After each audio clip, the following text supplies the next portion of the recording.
Suddenly, the sky darkened as a massive, ominous cloud appeared. Lightning flashed, striking the mast, while massive waves crashed against the hull.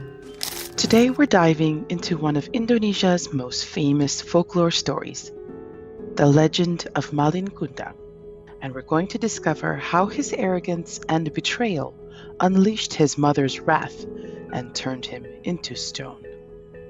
Indonesia is a country blessed with thousands of islands, and Malin Kundang comes from West Sumatra, a land rich in culture and history. Malin and his mother, Manderubaya, lived in a beautiful coastal area called Pantai Air Manis. Life wasn't easy for them. Malin's father left when he was just a child and never returned.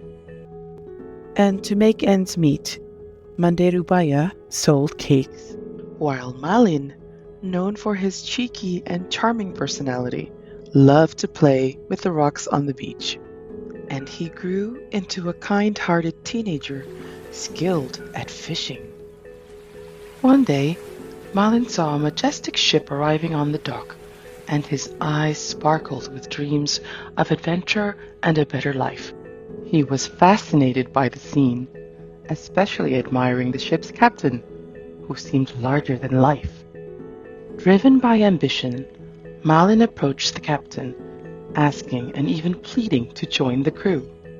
Impressed by Malin's eagerness, the captain agreed to his pleas, but insisted that Malin needed his mother's permission.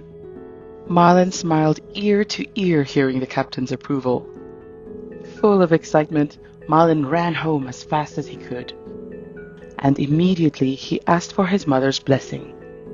Manderubaya was initially reluctant. She remembered her husband's fate and feared losing her son too. Malin's heart broke hearing his mother's disapproval, yet he didn't give up and persuaded his mother more with the promise of a better life. Feeling truly moved, Manderubaya eventually agreed to her only son's request. Before Malin's departure, Manderubaya gave him 7 packs of rice wrapped in banana leaves so he wouldn't get hungry, and with tears in her eyes, she sent him off at the docks, praying for Malin's safety. And Malin's wondrous journey began. Malin worked very hard and full of dedication, and started to earn the captain's respect.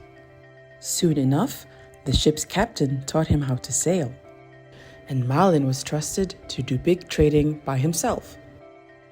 A few years passed, and as the ship's captain grew old, he appointed Malin as his replacement. Malin's journey continued, and in a short time, he became a wealthy and successful young man, even owning a more magnificent ship, and soon meeting the love of his life and marrying her, the daughter of a wealthy businessman. Their wedding was extravagant, opened by the piring dance performance, a traditional dance where dancers place a plate on each hand and move beautifully without dropping the plates. The grand wedding was celebrated with plenty of traditional Padang food, like the hearty rendang, which is a beef stew made with spice pastes and coconut milk, spicy fish head curry, cassava leaves and coconut milk, steaming white rice, and many more dishes, enough to satisfy an entire village. Malin had a luxurious life. He and his wife lived in a rumah gadang, a traditional West Sumatran home. However, filled with shame, Malin told his wife that his parents were wealthy but long gone. He mentioned nothing about his mother back home. Meanwhile, back at Air Manis coastal village, Manderubaya never gave up hope, and every day she prayed for her son's safe return at the docks. Her only hope was to see Malin one more time before she passed. Until one day, her prayer seemed to be answered. Malin's childhood friend Burhan informed her that Malin's ship had arrived. Manderubaya was beyond excited to hear that her prayers were answered and her long-lost son was back. Although with great effort, Manderubaya made her way back to the dock, convinced that she'd see her son once more. As Malin disembarked the ship with confidence and was admired by the locals, Manderubaya started running towards Malin with tears of joy and reached out to hug him. She asked why he hadn't contacted her all this time. Malin, standing in shock and disbelief that this dirty, vulnerable old lady was his mother, when suddenly Malin's wife spit and pointed at Manderubaya, as she was furious at Malin's lies about his background. Embarrassed by his mother's appearance and fearing that he would lose his wife, Malin pushed his mother away. Certain that this handsome man was her son, Manderubaya tried to reach for Malin's feet, but shamelessly, Malin tried to kick Manderubaya. Thankfully, Burhan stepped in. He stood in between Malin and his mother, defending Manderubaya, and he tried to convince Malin that this old lady was indeed his mother. Malin denied his relation to Manderubaya, accused her for only wanting to get money from him, and asked his assistant to pay her.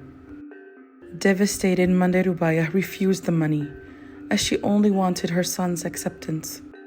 And she pointed at Malin's right hand and reminded Malin that he got that scar on his hand from falling on a rock while playing on the beach when he was just a little boy. Malin was taken aback because he remembered perfectly well what happened decades ago and how his mother took good care of him and comforted him until he was fully healed. Yet, afraid that his lies would be revealed to the world, Malin denied their relationship and even threatened his own mother. Heartbroken, Manderubaya found the strength to stand tall and pray for divine justice. "Dear God," she prayed, "if he is not my son, then I forgive him for what he has done to me. If he is indeed my son, please give me justice and teach him a lesson for denying his own mother." Her words were so powerful, they sent shivers to Burhan, to Malin's wife, and everyone around her, and especially to Malin. Heartbroken, Manderubaya left without saying another word.